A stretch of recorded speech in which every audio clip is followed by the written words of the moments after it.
contestar, ninguém podia duvidar daquela afirmação ou daquele documento que tinha o selo do rei, ou aquela pessoa que carregava o anel do rei.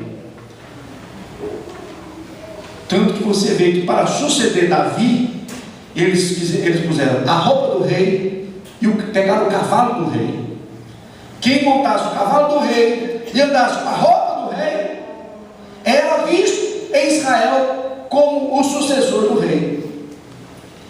E Adonias foi um dos que precipitou, pegou o cavalo do rei sem falar com o pai, pegou a roupa do pai do rei Davi sem falar com Davi e desfilou na cidade e levou um monte de besta junto, inclusive Joabe, o capitão da guarda do rei, e um sacerdote, Abiatar, aquele que viveu toda a vida com Davi.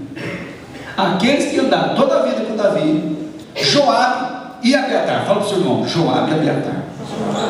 Não esquece esses nomes, porque eles significam, pode repetir, você vai ver a força que tem essa palavra, porque eles significam as pessoas imprudentes que pensam que o rei está velho, que o rei não vale nada, que o rei está gagá, que o rei está babão, e desrespeita a autoridade do rei e quebra na emenda.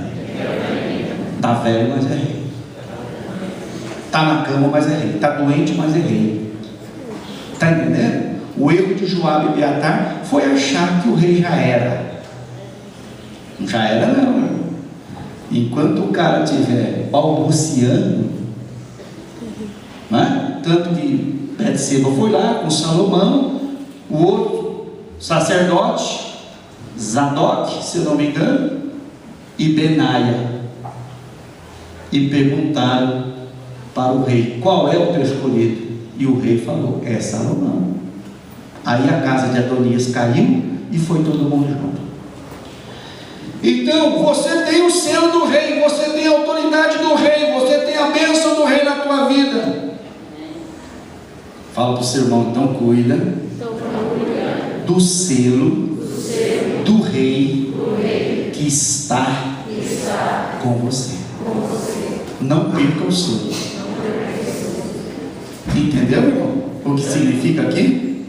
Ora, se somos filhos, somos também herdeiros, herdeiros de Deus e co-herdeiros com Cristo. Se com Ele sofremos, com Ele seremos glorificados.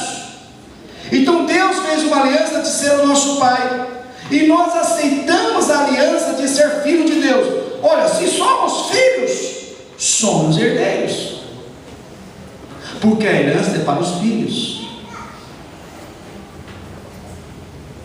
Você só tem que saber se você é filho de Deus ou é uma criatura de Deus, porque nem todos são filhos.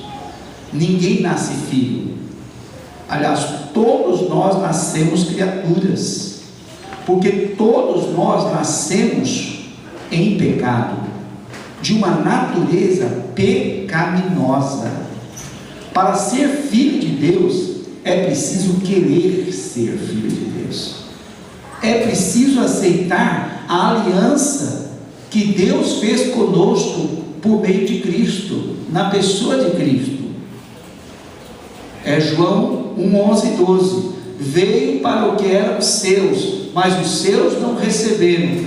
Porém, todos quanto os receberam, Deus deu-lhes, não tem a palavra Deus, eu incluo só para você entender, está em elipse. Deus deu-lhes o poder de serem feitos seus filhos, filhos de Deus.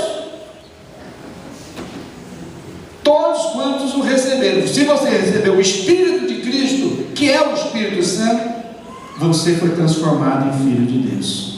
Fala para o seu irmão: se você é filho de Deus, então viva como filho e não como escravo. Irmãos, isso é uma outra pregação. É uma outra pregação. Nós fomos chamados para ser filhos de Deus, para ser príncipes e princesas. Mas eu digo que a maioria de nós estamos vivendo como escravos. Estamos murmurando, estamos nos humilhando, às vezes, pedindo coisas que já são nossas. Estamos brigando por coisas que já são nossas e que virão para nós, e que virão para a nossa mão no tempo determinado. E às vezes a gente está chorando, está sofrendo, a gente está se comportando como escravo quando é filho. Imagina que nos tempos aí dos senhores, das senzalas, lembre-se que nos tempos dos reis, das rainhas, dos príncipes e das princesas, devia ser muito comum príncipes e princesas se comportando como escravos e escravas, e como havia também escravos e escravas se comportando como príncipes e princesas. E aí tem algumas histórias aí, até da nossa cultura, da nossa história de Brasil, alguns desses escravos que se comportaram como príncipes, e de alguns príncipes e princesas que se comportaram como escravos. Você tem que saber quem você é.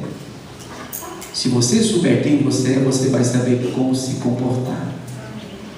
Se você se comporta como escravo, é porque é escravo ainda, não está ainda transformado, está convencido, mas não está convertido. Então somos herdeiros, essa é a verdade, somos herdeiros de Deus e somos herdeiros da glória de Deus. Ainda vamos ser como Ele é, ter o que Ele tem e fazer tudo como Ele faz perfeitamente. Mas aqui fala que existem alguns sofrimentos que temos que passar. Fala para o seu irmão, tem alguns sofrimentos, angústias, pressões, opressões e perturbações. Olha, existem alguns testes que você vai ter que passar para ser digno de ser glorificado. Entende? Se a gente tivesse isso em consciência o tempo todo, a gente aceitaria o sofrimento um pouquinho melhor, sim ou não? A gente se conformaria um pouquinho mais. Porque eu sei que soa um pouco masoquista, né? Sou um pouco masoquista, mas nós nascemos para sofrer também. Nós nascemos para sofrer. Nós nascemos para passar por uma pressão. Nós nascemos para passar por testes. Nós somos como que produtos que estamos numa fábrica passando por testes de qualidade. Não sei se é o ISO 9000, mas deve ser o ISO 100.000, porque os cientistas que trabalham nesse ISO 100.000 de qualidade não são homens, é Deus. Fala para o seu irmão, tenha paciência com Deus, porque Ele tem paciência com você. Ele está trabalhando no material que Ele quer fazer, não ter prazo de validade, mas vai durar para sempre.